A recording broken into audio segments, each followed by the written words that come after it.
que nous sommes arrivés à un moment assez tournant, parce que nous avons tous pu constater hier que le Rwanda, la République démocratique du Congo et l'Angola étaient très proches d'avoir un accord de paix. Mais que le Rwanda a fait le choix de supporter et de continuer son appui envers le M23 aux dépens d'une perspective d'une paix et d'un accord de paix. Entre la paix et le M23, le Rwanda a choisi le M23. Donc, je pense que ça nous donne déjà un peu le tableau général de la situation dans laquelle nous nous sommes trouvés.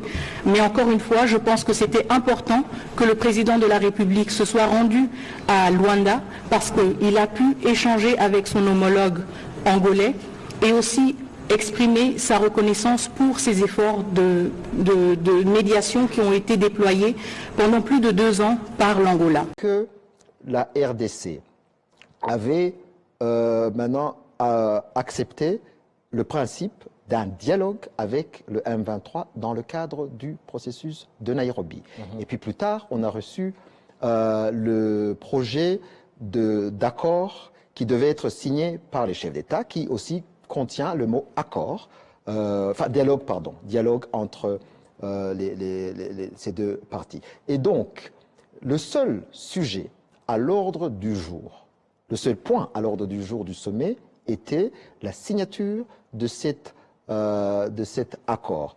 Et puis, on a été invité en tant que ministre pour préparer ce document et on a été surpris. Alors que le gouvernement de la RDC, selon cette communication, avait accepté de dialoguer avec le M23, donc on a été surpris de voir que la ministre de la RDC a rejeté pendant plusieurs heures ce dialogue, le mot dialogue avec le M23. Et puis à la fin de la réunion, on a constaté qu'il n'y aura pas d'accord. Et puisque c'était le seul sujet à l'ordre du jour, la réunion, le Rwanda a demandé à ce que la réunion soit reportée. Le Rwanda... Que nous voulons maintenir la pression diplomatique, nous le faisons dans tous les forats. Nous le faisons à travers ce genre de prise de position et ce genre de communication publique. Nous le faisons dans nos interactions avec le corps diplomatique. À cet effet, nous avons déjà pris la décision aussi de rencontrer le corps diplomatique accrédité en République démocratique du Congo pour avoir un échange franc sur le déroulé du processus de Rwanda et cet dernier épisode.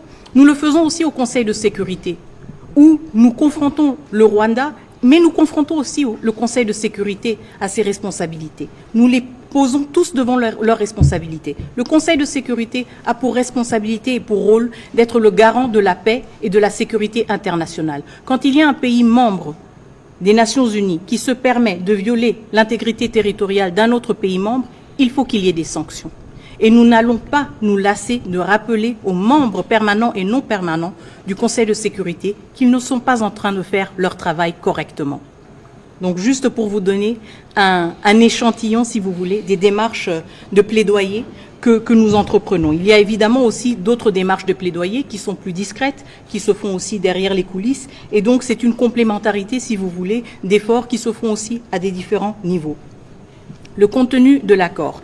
Alors, pour vous expliquer, le projet d'accord nous a été donné lors de la 2e réunion ministérielle. Et donc, les travaux des différentes réunions ministérielles s'étaient concentrés sur l'examen de cette proposition qui a été faite par la facilitation.